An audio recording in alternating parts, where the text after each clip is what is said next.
Cove Productions presents the Solo in South Philly podcast with your host and local legal whiz, with knowledge, Mark Kachi. What's good, everyone? Welcome to the Solo in South Philly podcast. Our season 1 is called Law School Reunion. It is a remix with the homies from the Midwest side. Each episode, I will be reuniting with a different law school colleague, and we will discuss what led them to law school, their law school experience, and what they do now. Today's guest is Terrence Williams. Terrence began his career working in legal affairs for the Fox Broadcasting Company after graduating from Pepperdine School of Law. Terrence works as an entertainment lawyer for various high-profile production companies, entertainers, and music artists. In 2013, Williams successfully launched a professional arena football team in his hometown of Muskegon and sold the team in 2018. His producer and directorial debut came in 2019 on actor/singer and his wife, Deborah Joy Winans' music video for Why I Rose for Lionsgate Entertainment in season 4 of the hit Oprah Winfrey Network show, Greenleaf. Terrence produced an award-winning short film, Last Words, in 2019, and 2 seasons, 2019 and 2020, of the digital holiday variety show, Holiday AF. With a master's in dispute resolution from Pepperdine Strauss Institute, Terrence also started a nonprofit organization in Michigan that uses sports and entertainment as a vector towards higher education and community growth. TJ, as I knew him when I was in law school, was in my section during 1L. He had a saying, "I'm too blessed to be stressed."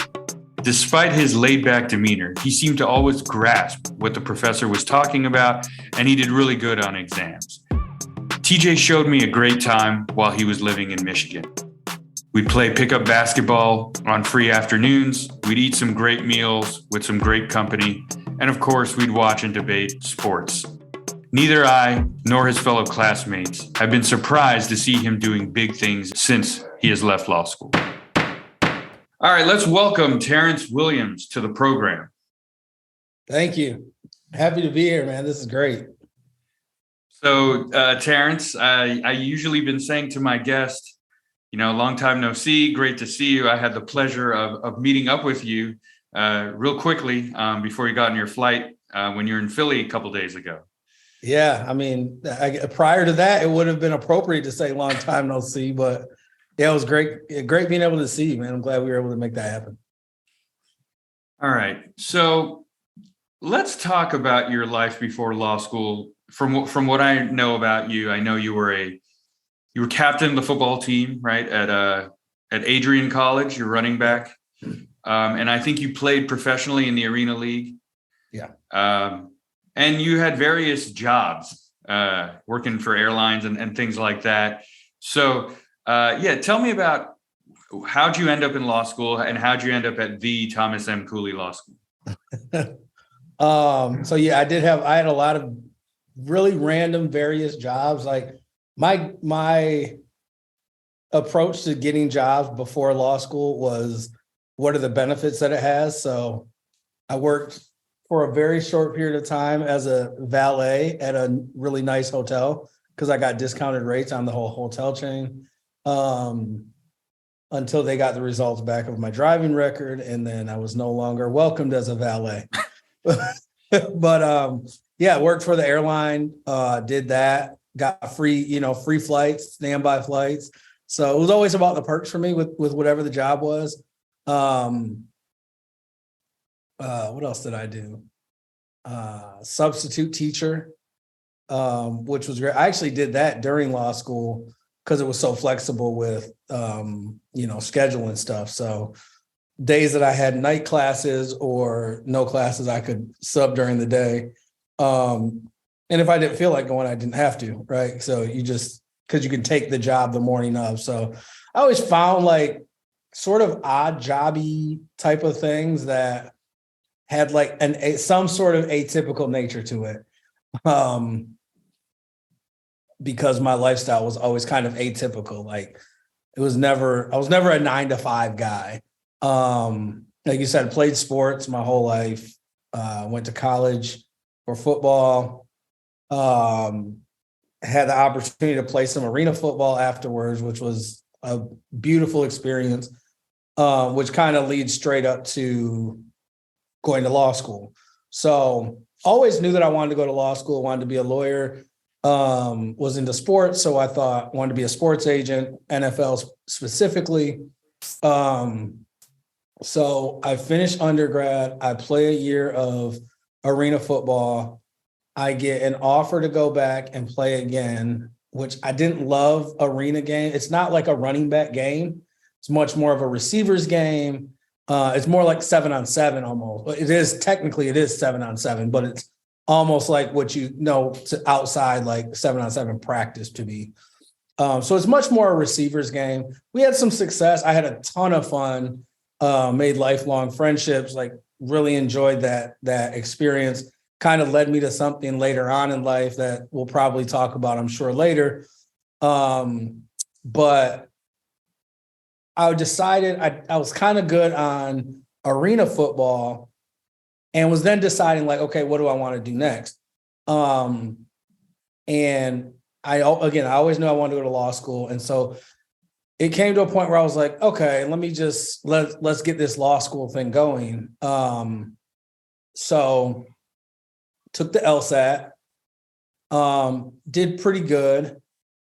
And because of the timing of the way that it worked with like the arena football season, when that ended, when I took the LSAT, I basically missed the deadline for applying to law schools for that following fall, right? So I would have essentially had to wait until a year and a half later to start law school because I had missed the deadlines for the upcoming fall. Whatever it was, I can't even remember. Like if it was the deadline was maybe April or something for that upcoming fall, that season ended like end of April. So by the time I was doing the LSAT and everything, it was May or whatever, and you couldn't. I couldn't apply until the following May for the following fall. So I would have had to be a year and a half out of doing anything until I was able to start that. Now, mind you, I literally did not know a lawyer before going to law school. So I had nobody, and it's not I don't say I had nobody as though there was nobody that would have been willing. I just never reached out or tried to find resources to learn anything about going to law school. Like I didn't have a clue about tiers. I had no clue about any of it. Right. So but you somehow managed to roll out of bed and do decent on the LSAT without a prep course, right? And when I tell you roll out of bed, so I took the LSAT twice. The first time I didn't roll out of bed because I don't think I slept the night before. I ended up going and hanging out with some friends up till like 5 a.m. I was in Adrian. I had to take the LSAT in Toledo, which is like a 45-minute drive. So I was like, it was like an 8 a.m., had to be there 8 a.m. or whatever. We were up till 5 hanging out, doing whatever. And I maybe slept for an hour and then drove to Toledo and took the LSAT. And did decent. I can't remember the exact score, but it was like, I think it was like in the low mid 150s or so. But I was like, I think I can do better. So I took it again, did a little better. So I had a decent LSAT score. And again, no prep course? No, I didn't do any prep courses. Okay. But you're a chess player, right? Were you a chess player? What's that? You played a lot of chess growing up, didn't you? I did play a lot of chess growing up. So did like the logic games just seem like fun to you? Are you one of those jerks? Oh, I loved the logic games. Loved the logic games. Like, okay. I did have fun doing that. But, so I was the type of student where like school kind of always came somewhat easy to me. And so looking back on it, I think I took that for granted and ended up, I think maybe not giving myself all the opportunities I could have had to be. So like in high school, I ended up graduating like in the top 10 in my class, but without really trying. Like I could have probably been, number one in the class. And this was my experience all the way through school. Like I remember elementary school, everything was just very easy for me. And then finishing elementary, going into middle school, and everybody was like, all right, now it's going to get tough. Now you're going to have to buckle down. And it wasn't. And then going to high school, I heard the same thing. All right, I know that was easy for you, but now it's high school. Now it gets real. Now you really got to do X, Y, and Z to make, and it wasn't, it was easy. Like I remember once I was too smart for my own good. I remember we had my senior year in high school, we had this young, brand new teacher. He taught a health class, fresh out of college, 23 years old or whatever it is. He was cool. Like he was the girls basketball coach. So we kind of, and at this point I'm a senior. It's mostly sophomores in this class. However, my schedule worked out. I ended up not taking this class until my senior year. And I remember, like, I was a kid. I was just sitting in there, I don't think we had cell phones at that time, but I'm like playing on you remember the TI-85 calculators? They had those little games. Like I'm in there just playing my games or doing whatever. And I remember he was like, you need to pay attention. You need to take notes on what I'm teaching you. This stuff's going to be on the test. This is going to be on the test. I'm telling you, this is going to be on. I said, listen, man, here's what's going to happen. I'm going to chill. I'm going to get an A on your test. So I'll get an A in the class and everything will be fine. And like I did, like that's just the type of kid I was. But I've come to realize, like, later on in life, that it's not just about the test. It's about gaining understanding, gaining knowledge, and really absorbing it. Like I was smart enough to be able to just kind of hear it in the background and then apply it to the test that I knew was coming. But in terms of really getting, I think I did myself a disservice in really getting a deep understanding of what it was and really locking it into the long-term memory, all those sort of things that I think, had I known what I know now, I would have given more to it. So to get back to my story, high school, really easy. Like when I tell you, I never brought homework home. I didn't do homework a day in my life until law school. Because I would just, like, if we had an assignment, I would do it in the next class. And so each class, I was just doing the assignment for the class before, and then I didn't have anything to take home. So finish high school, get some, have a bunch of opportunities to go to different places, go to Adrian College, because I felt like it was the best football opportunity. And so I went there, finished that. Me and my best friend, Nick Vandenbosch, who I think he was in medical school. Yes. At Michigan State. Dr. Nick. Yeah, we had good times. Yeah. A lot of good sushi on Tuesdays, I think. Yeah, exactly. So Nick and I went to Adrian College together, we're roommates, and always kind of pushed each other. Like he was the one person that kind of made me try, if you will, because I didn't have to try otherwise. But he was also smart, and he actually did apply himself. So he was valedictorian at high school and all this other kind of stuff. So like our sort of healthy competitiveness kept me just driven enough to make sure that I didn't fully, just lax myself. So that's how, again, fast forward. So I finished arena football, end up moving into an apartment in East Lansing with Nick because he had just started medical school. Took the LSAT, did all that.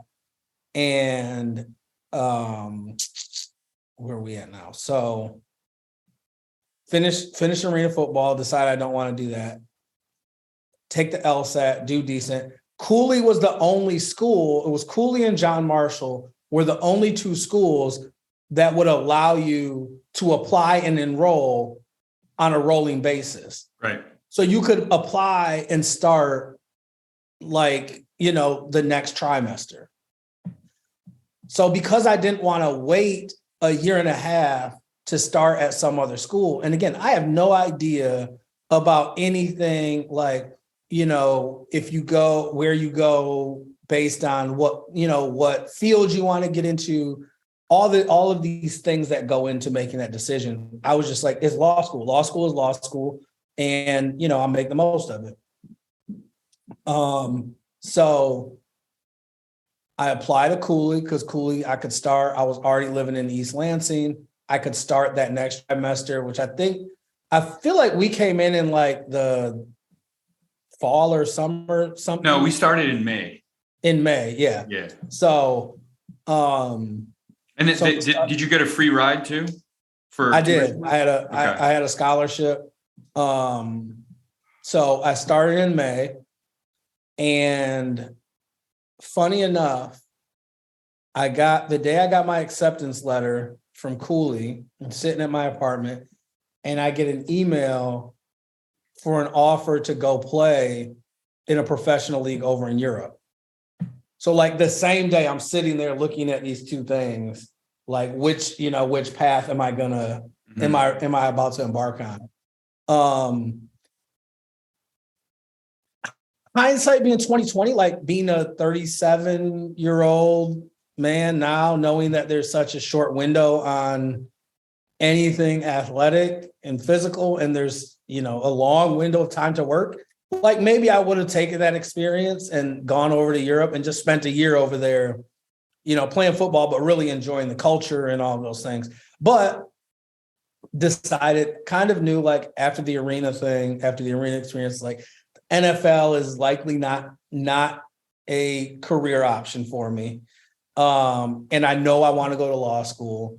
I had a friend that was coming up that I felt like had a shot to go to the league. So I was like, if I can get through this, I can get certified, represent him, and be off to the races.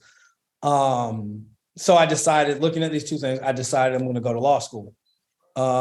So fast forward 6 weeks or whatever, and I'm sitting in Cooley Law orientation. Let me ask you this. It sounds like that's what I always thought about with you. You treated Cooley almost like a community college. And I don't mean that to speak against the level of education, because I felt it was excellent, but meaning like you had all this stuff going on. You're just sort of feeling things out. There's all this flexibility there.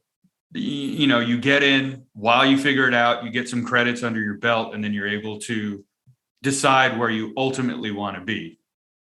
Would you say that's a fair assessment? Yeah, yes and no. I'll say this. I didn't go into it looking at it like that, but once I got in, then that kind of became my mindset. And like you said, not because I don't think the education at Cooley was not good. I just started to realize, like, with what I knew I wanted to go into and how network and relationship were so important. I think that's really the difference in a lot of ways between, staying in East Lansing versus moving out and going to Malibu or being in LA. Right. And again, it's not to say that Cooley doesn't have a network of alumni and stuff that that can be tapped into, but specifically for the industry that I wanted to go into, I felt like being in LA was a better look for me. Also, I ended up going to Pepperdine. I was only going for a summer program. So they have a dispute resolution program. So based in like mediation, negotiation, arbitration. So I was going out there for a summer semester to do that program. Funny enough, I'm sitting in the library at Cooley in the winter trimester. Snow, blizzard is coming down, and I'm going through my mail, and I have a postcard from Pepperdine talking about this negotiation program. And I'm looking out the window, and I'm looking at this pamphlet with Malibu on it, and I'm like, this looks pretty good right now. Let me do this for the summer. So really the plan was just for it to be the summer thing. And then I got there, started meeting different people around town, kind of got ingrained into the school there because I was doing the semester there. So I kind of doubled.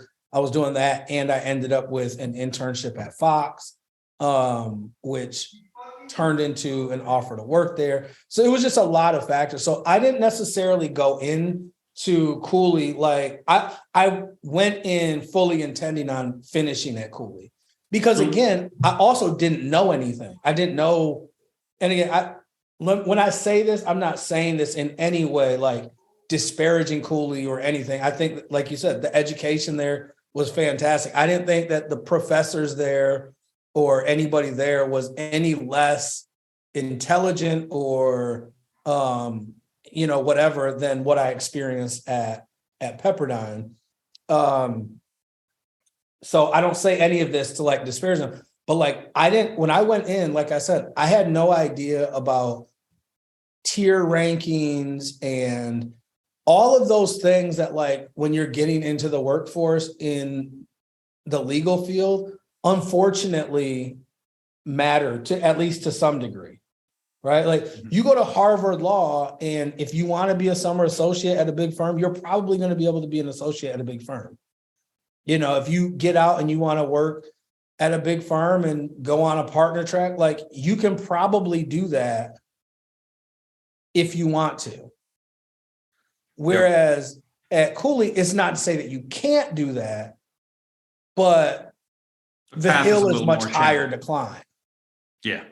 Right. So tell me, what was your first year? What was your year stint at Cooley like? I loved it. It was the first time. And it's funny that you say it because I oftentimes try to bring myself and my mentality back to how I was at Cooley.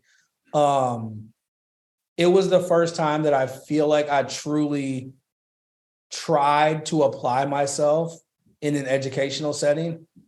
And there were really three reasons, I think, for that. One, it was the first time in my educational career, because I knew I wanted to be a lawyer for a long time.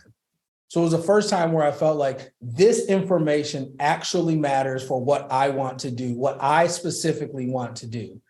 I always approach school, again, from like elementary through college, like I just got to get good grades on these tests so I can get to the next thing. I don't really care about the information that much.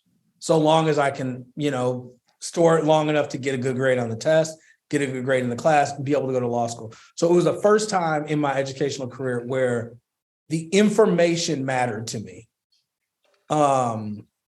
Where I felt like it was more than just getting grades. So that was one factor. The second factor, like I told you before, my friend Nick, we're very competitive. So we're sitting in our apartment in East Lansing. This is before the first semester starts. And we get into this whole debate about education and whatever. Because again, Nick was valedictorian of his high school. He was summa cum laude at Adrian. Is that whatever the highest one is, summa cum laude, whatever. Whereas I forget. Whereas I was, I'm like top 10, but I think I was like number 9 in my high school class. I think I was like magna cum, whatever the second one is at Adrian, like magna cum laude or whatever that is. I was that. And so we get into this conversation about like, essentially boils down to who's smarter. And I was like, I could do what you're doing. I just don't try like that. Like, it doesn't matter to me that much. So part of it was like, we got into this whole debate. And so when we're in that debate, I was like, okay, watch, I'm going to show you, I'm going to get all A's in law school, right? This is the highest level of education I've been to. And I'm going to show. So part of it was like, there was a little bit of that competitiveness between he and I. So that was another factor that kind of drove me to really like lock in. And then the last thing was, as I got into it and as I started to understand the landscape of the legal profession, and once that thing did trigger, and I was like, okay, if I want to do what I want to do, the easiest path or the clearest path may be to transfer. So then that also started to play a factor in how like focused and locked in I was. Because I also started to realize like to transfer in law school is already difficult enough. Schools don't like to take on transfer students in general. It's significantly more difficult when you're trying to transfer up tiers. And particularly when you're coming from, a school like Cooley or a John Marshall, or some of these schools that in the pantheon of academia don't get the recognition or ranked as high. And so these other institutions look at it like, oh, we got, you got to be superb to be able for us to consider you. So all of those things, I say all that to say all those things like significantly factored into how locked in and focused and dedicated I was at Cooley, which again is a time that I look back on often and try to recreate, because for my money, it was the time that I was the most in my educational career, that I was the most locked in and focused and got the most out of it. So a little bit on the transfer process, you mentioned it was hard it's hard to transfer. I think that's relatively speaking. I feel it's the law school's dirty secret. Because here's the thing, the rankings that everyone cares so much about, it's really based on like 3 metrics, right? It's who they let in, and that is what is the percentile of LSAT, what is your undergraduate GPA, and then who they let out, like what is their bar passage rate, right? So if you look at number 1 versus the bottom, that's how they all tier themselves. And with transfer students, often a good school will say, look, if we let you in as a 2L, you don't hurt that number of what our admission standards say about LSAT scores and GPAs. And if you're doing well at a challenging school like that, and we got these great letters of rec from you, we believe that you have a good chance to pass the bar, maybe even better than some of the other students that we have currently, because you're hungry. So I know you left. I lost a lot of my good friends to very good schools. Farmars went to the U. We had my friend Sarah went to Washington and St. Louis. We had a lot of people go really big places that wouldn't have otherwise got in. And they put in a year of hard work, demonstrated that they could handle the law school load. And then their future law school was willing to take a chance on them. So, yeah, I mean, I think it goes both ways, because again, there is still that that going out number, bar pass rate, how employment numbers, all that kind of stuff that factor into it. Those things do still matter. And I think part of it is most of what's on the bar, or a lot of what's on the bar, is stuff from your 1L year. Right? Mm-hmm. Sports, property, crim law, civ pro. These are mostly 1L classes. Yep. Right? And so I think the concern is, I don't know what you were taught at this school versus how we teach it.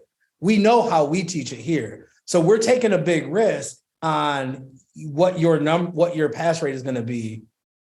Like how well you'll do on the bar, because I don't know how you were taught. I don't know who your professors were. I don't know what you were taught. I don't know what the curriculum was. So I think that also factors into that, that decision-making process, which can make it challenging. So you have to do very, very well to be able to transfer. Like I know Sarah was an amazing student at Cooley. Mm-hmm. So, I think it's less of a, like you just have to excel, I think, to be able to transfer right to one of those, schools that are considered by the law school rankings as a top tier school. So you're from Muskegon, Michigan, right? Yeah. And What's the weather like there in the wintertime? Got that lake effect. It's brutal, right? Brutal. And then you leave to go to arguably the place with the greatest weather on this planet in Malibu. Yeah. So what was that like? And did everyone from back home hate you? Pretty much. It's like everybody's like, when are you coming home? Like when the snow breaks. I'll see you in June. No, man, it's beautiful. Like I told you, a bit like, because I was trying to decide where I was going to go. I was thinking of some places in New York. I was thinking of Miami. I was thinking of LA. And I'm telling you, I remember like it was yesterday where I was sitting in the library at Cooley, looking out the window in that back corner, snow just flying by the window. And I'm looking at this postcard from Malibu for their dispute resolution program. And I'm looking at this beautiful sunshine and overlooking, the Pacific Ocean. And I was like, I can do this. And then I got out here and I was like, yeah, I can do this. And so the first winter that I'm out here, I was like coming up on Christmas break and I'm outside in shorts and a t-shirt. And I'm just like, yeah, I think LA is where I'm going to be. So haven't looked back. Pepperdine had another thing that unfortunately Thomas Cooley didn't have, which is Kenneth Starr, right? We did. So Ken Starr was there my first year, and then he left to go to Baylor. Oh, okay. Right after that. Like he left to go to Baylor. I think he was the president at Baylor right after I left. Or right in between. So I got there, I did my 2L year there. He was the dean, and then he left, and then my 3L year. Gotcha. So yeah, Kenny Starr was out there. Well, because these schools, because I went undergrad, I went to University of California, Santa Barbara, and we had always a distinguished faculty with like Nobel laureates on it. And what they would tell people is similar to what Pepperdine did. They bring these cats during the winter and say, oh, come look at our beautiful campus and the sun is shining and people are in flip-flops and tell you, man, you put you in this really good mood. That vitamin D is real. It's real. And that's how they lure some of the top talent over there. Yeah. It was cool. I think that was one of the other differences is like between my experience at Cooley and Pepperdine was, and I don't know how much of it was weather. I know, with Ken Starr being there, the relationships that he had or that others had, like we had a lot of really cool speakers and stuff come in. So like we had a couple of Supreme Court justices come in and do things. Condoleezza Rice came in, Colin Powell came in. I'm trying to think who else. It was a few every year of like sort of really, really cool guest speakers that would come in. So that was always really cool. That's awesome. Yeah. So you graduate from Pepperdine. What was bar prep like? So I told you I got an internship at Fox. I ended up getting hired to work as like a coordinator after the summer. So I was working at Fox my entire 3L year, like during the day. So my schedule was really insane. My boss was super cool, like love her to death. Her name was Nicole Bernard. And she actually introduced my wife and I. We'll get to that in a second. Yeah. So she was like, I know you're in school, like we'll work around that, whatever. So I would get up, I would go into the office early before everybody else. I would get there like 6:30, work from like 6:30 to 10:30, drive up from Century City to Malibu, which you've been out, Southern California. That's no easy drive. No. So drive up from Century City to Malibu, go to class from like 11:15 to 12:30, drive back to Century City, work from like 1 to 5, then drive back up to Malibu for an evening class, typically like 6 to 9. And then I would stay up there. I would study after that from 9 to 11 or whatever, drive back home, same thing in the morning. I was living in Culver City. Wake up in the morning, do the same thing over again. That was my entire 3L year. So by the time the end of the year came, I was exhausted. I still had the job at Fox. So I decided to not do, again, sort of the theme of my life is atypical. So I did the atypical thing and I was like, I'm not going to take the bar in July. I'm going to take the bar in, what is it, November? Whatever, in February, whatever the other one in February, I think. Because I was like, I need a little bit of time to just chill. Yeah, it was February. So I just worked. I was still working at Fox, worked there through the summer and into the fall, and then started my bar prep then for February. I was still working. So I did, what was it called? I didn't do one of the like traditional bar preps. I did this thing called Bar Max, I think it was called. Mm-hmm. So it was all like an app. So I did that. I did it all I just did it by myself. I remember there was one point where I had some people come over, took a break to watch the Super Bowl, had some friends come over. And then after the Super Bowl's over, I started studying and I didn't leave my house for like 4 days after that, like prepping for the bar. So I did Bar Max. It was an app. Finished that and then took the bar in February and it was brutal. California bar was brutal. I remember that was the first time in my life. I was telling the story earlier about how like at each phase, like moving into each phase, people around me would be like, now it's going to get hard. Now it's really going to get hard. And like every time it wasn't for me. Right. So college wasn't difficult. Law school, even for me, wasn't overly difficult. So when everybody's like, all right, now the bar is hard. In the back of my mind, I was like, I'm going to approach it like it is because I can't not pass it. But in the back of my mind, I was like, I've heard this 1,000 times now in my life. I'm sure it's going to be fine. No, the bar was hard. The California bar was no joke. So it was 3 days, 3 8-hour days of testing. I took it down in San Diego. So got a hotel down there. I was like, I'll go. I will, I'll do the first day. Then I'll go get a nice dinner, go back to the hotel, do some studying, get some good rest, wake up and do day 2, rinse and repeat. I remember the first day, it just felt like a mental marathon. I finished and I was like, I don't want to go out to dinner. I don't want to do anything. I just want to go back to the hotel and chill. Like, and I remember like, it was the first time I felt like my brain actually physically hurt.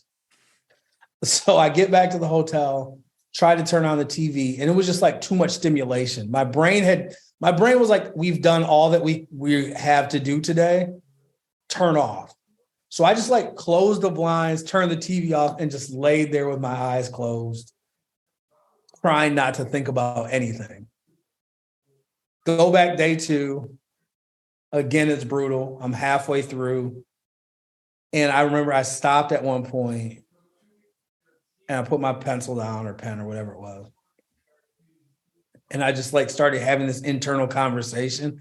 I was like, it felt like conversations I'd had with myself in sports, where it's like, I know you're tired. But you got to push through. Like I started having that conversation with myself and I was like, you got to find a way to focus and lock in because we're not doing this again.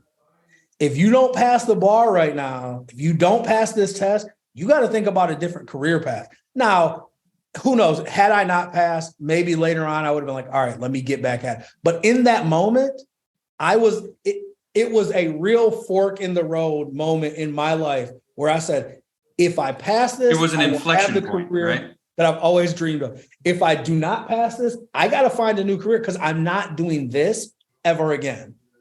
So end up powering through the next 2 days.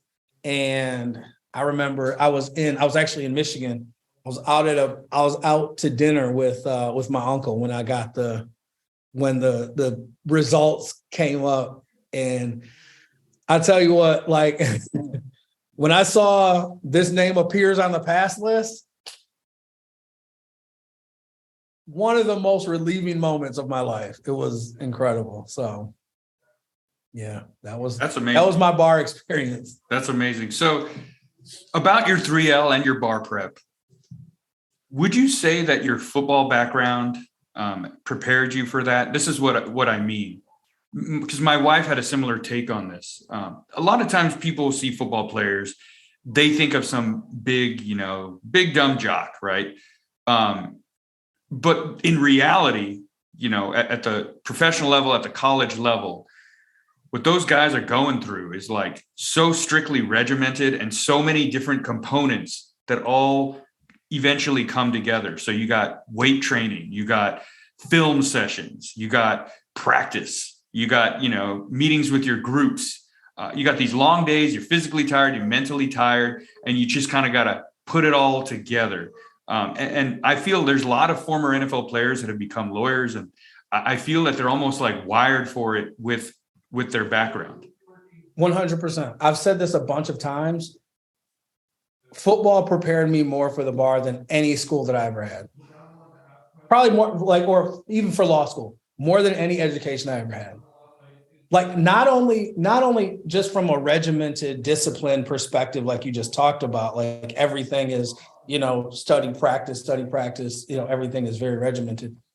But just even in thinking, the way that I think, like football taught me how to think like a lawyer. And I didn't realize that until I got to law school. I don't know if you remember orientation at Cooley. They said, like, this is not about learning, memorizing the laws. We're here to teach you how to think like a lawyer. Yes. I didn't realize how much football had already taught me to think like a lawyer. And here's like, to give you an analogy or an example. Law is just understanding rules and exceptions to rules and when those exceptions apply, right? So the rule is A, these are the elements to the law, but there's these exceptions and they apply under these circumstances, right? And that's how you do the analysis of a question on the bar exam. Okay, what is the rule here? What are the exceptions to that rule? And do any of these exceptions apply? And when I tell you that's football to a T, especially at higher level, like college level, whatever, it's like, all right, this is the play we're going to run, right? But if they're in this defense, we do this. If they're in that defense, we do that. If they're in this defense and they blitz this guy, we're going to do this. If they're in this defense and they blitz that guy, we're going to do that. So it's all about understanding the rule, right? Which is the play. This is our play. This is how we drew it up. But then being able to analyze quickly, right? What else is happening in this scenario? And how does that change how we need to apply this play or this rule? So again, if the elements are A, B, and C, it's like you have A unless X, right? Same thing in football. Like, all right, this guy's going to run, a go route. But if you see they're in cover 3 and the cornerback bails, you're going to break it off at 15 and come back and do a comeback route. Right. And so you got to know all of these things and be able to analyze it all on the fly. And so it's the same thing in law school. I'm reading through a hypo and it's, X, Y, and Z happens. They've been, if it's a tort thing, they're being sued for whatever, assault, right? And then I'm saying, okay, assault, here's the rule. It's got these elements. This element isn't met if this thing happens, or if this thing happens. Did one of these things happen? Okay, this thing happened, but how, is there an exception to where if this thing happens, it can still meet the element, right? And so, and being able to do that quickly. And I think that's a big part of it is like, it's like with the logic games and the LSAT, all of this stuff is how quickly you can analyze it. It's not just can you analyze it. That's why these things are timed, right? Because they're trying to see how quickly can you get through it. Like, yeah, give me a day to do the logic games on the LSAT, like give it to me and say, turn it in 24 hours. That's different than saying, hey, here's 20 logic games, answer them in the next 50 minutes. So no, absolutely. Like for my money, sports and particularly football prepared me for law school and specifically the bar, which is why like I have a 1-year-old son now, and people are like, oh, would you let him play football? Absolutely, I would. Like I understand all of the risk and all that kind of stuff, but for me, what I gained from it, everything carries a risk. And I'm an economics major, right? So everything is like marginal benefit versus marginal gain. Like, yes, there's a marginal cost to playing football, playing a contact sport. But for me, the marginal gain significantly outweighed that risk. So, yeah. I'm glad you broke it down like that. That's what I've always thought. And I've always felt that like football to me is such a beautiful game because at its lowest level, somebody sees a bunch of colors on the screen, right? Mm-hmm. Then you graduate to see maybe players playing, and maybe you see a route here and there. And like at the highest level, they probably just see like chess and like schemes and all this other stuff. And I'm not obviously at that level, but I think that's what's so beautiful about it is that all the various areas can appreciate it. Mm-hmm. And yeah, like you said about the law, like you ever watched the movie The Paper Chase? I don't. It's an old movie, and it's about 1L at Harvard. And there's this professor named Professor Kingsfield. Professor Scott would often make jokes that he was just like him, and he did a pretty hard Socratic. But there's one scene where he's grilling this guy, and he's like, "But I have a photographic memory," and he says something like, "A photographic memory will be of no use for you if you're not able to understand what's going on." And yeah, I think it's the same way. Like you got to be able to adapt, adjust, and you can memorize a law, but it's not going to help you if you're not taking into account the variables and things of that nature. I remember Professor Scott, you brought him up. He's probably one of, if not my favorite professor in all of my law school experience. Loved him. Like he was great. Is he still at Cooley? Do you know? That I don't know. I think his wife is, who I hear was arguably better. We never had her. Yeah, never had her. But he told me at one point, he said, the law is like your fingers, like your fingers, and everything else is like your hand and your arm, and none of it, like the fingers don't matter unless it's all connected. You said you joined a mid-sized record label?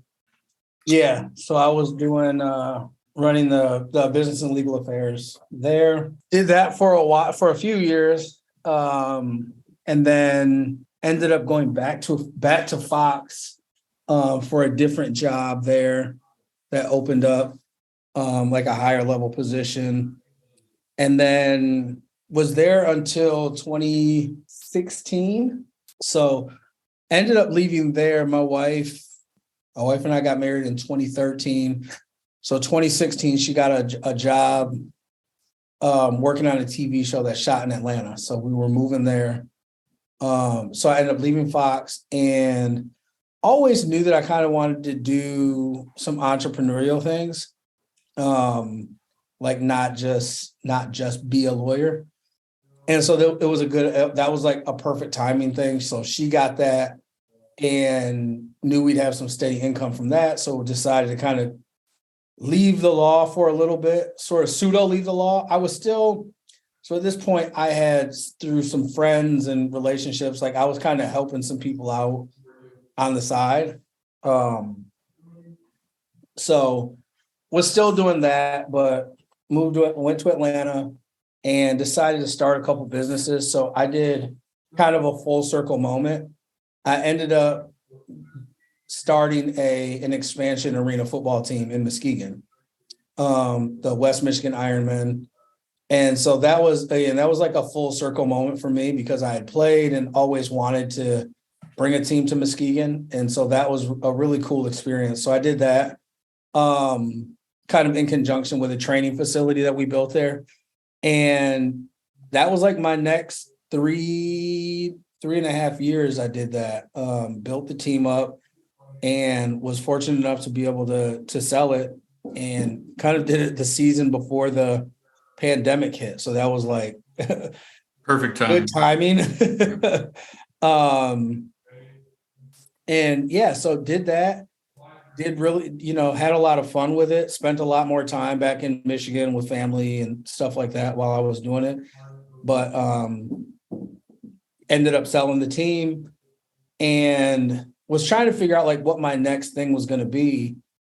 And as I was in the process of selling the team, like all of these different people that I mentioned earlier that I would just kind of like help out with little things here or there, started getting like big offers for movies and TV shows. And so it was like kind of like my own practice was organically creating itself, like right at the time as I was transitioning exiting out of these other companies that I started.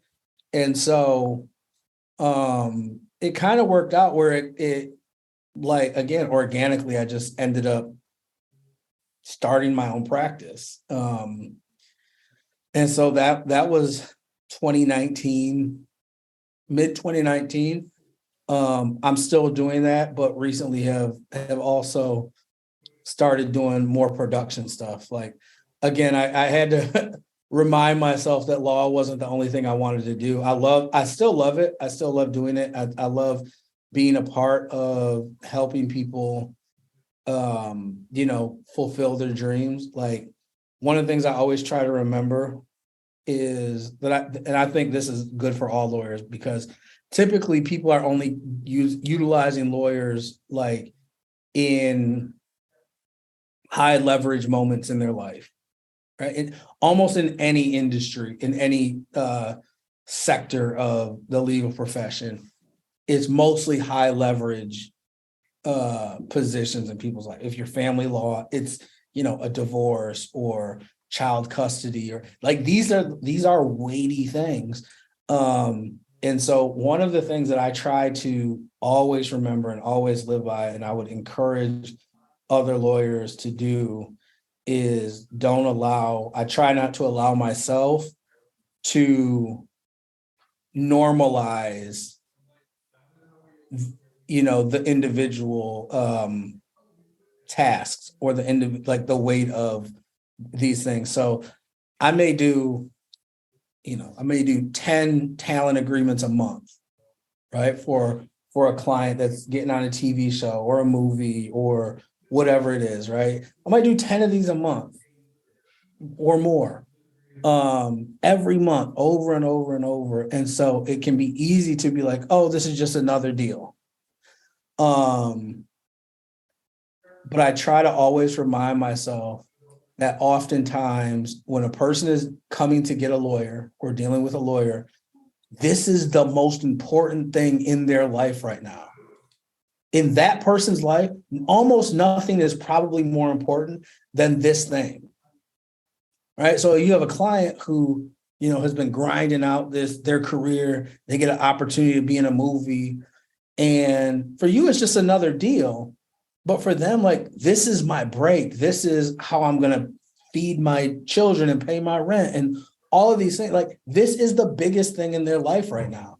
And so I try to always keep that in mind, like how I approach working with clients and being a zealous advocate, as we always hear, like that. To me, that's part of what that means, is understanding that this is probably the biggest thing in this person's life right now, right? Like if you're doing family law, you may do 30 divorces a month. I don't know, right? And so it's easy to just be like, all right, this is just, I know what the process is. It's step A, step B, step C, step D, and we're going to go through that and then we'll get done with it. But to be able to recognize, like, this is the biggest thing in this person's life. Like their entire world is shaken right now, right? Everything that they've known for however long they've been together is shaken and it has come apart, right? And at this point, it's so far down the road that they've probably tried everything else. So now they're, all of these things that I think you have to consider. And so I'm not even sure how I got off on this tangent, but no, this is great advice. And I ask all my guests to provide advice, and you beat me to the punch here. This is phenomenal advice for anyone entering the practice of law. Yeah. So let's talk about your production company. Yeah, Inflection Point Entertainment. It's been fun, man. It's like I said, I was going to, and I think you missed it earlier, but I feel I deserve credit for being witty there when you were talking about your bar exam moment, right, where Eminem came on and sang "Till I Collapse" in your ear. That was an inflection point. Wouldn't you say? It was very. I did miss that. That's very, very witty of you. Yeah, so it's been great, man. I met my partner Michael Smith at a friend's wedding. He had met my wife before I met him. They met at the NAACP Awards a year or so earlier, and Michael and his partner on ESPN, Jamel Hill, were big fans of the show my wife was on. And I was big fans of theirs because I watched it. And so my wife would always see me watching them. So she knew who they were. So they connected, hit it off immediately. And then we actually met at Jamel's wedding and just kind of hit it off, ended up shutting the bar down that night. And kind of over the course of the next year or so, worked on a couple of things together and stayed in touch and all this kind of stuff. And he was transitioning away from ESPN and a couple other things that he was doing and wanted to get more into the production side. And so we were like, man, let's do this thing together. And so it's been really great. We're in production right now on a project that we're doing called Gets It with NBC, which is why I was in Philly and we were able to connect. Also, Terrence, a little bit of heads up next time. Oh yeah, this is my business partner. You should have told me that this guy got me through college. I used to watch PTI all the time, and I had no idea that it'd be, we'd be debating Jimmy Garoppolo's talent with someone I used to watch on TV, man. Which I was watching the Niners game yesterday, and I'm like, see, this is why. Yeah, you get. Our defense has to pitch a shutout to get a win. Come on. Yeah, so it's been great, man. We got some things rolling. We got a couple projects that we're really excited about. It's cool. It's been cool being on the other side of the table. Like I said, I love being able to represent clients because, again, these are the moments where it's the biggest thing in their life. And you're able to play a part as the lawyer in making somebody else's dream come true.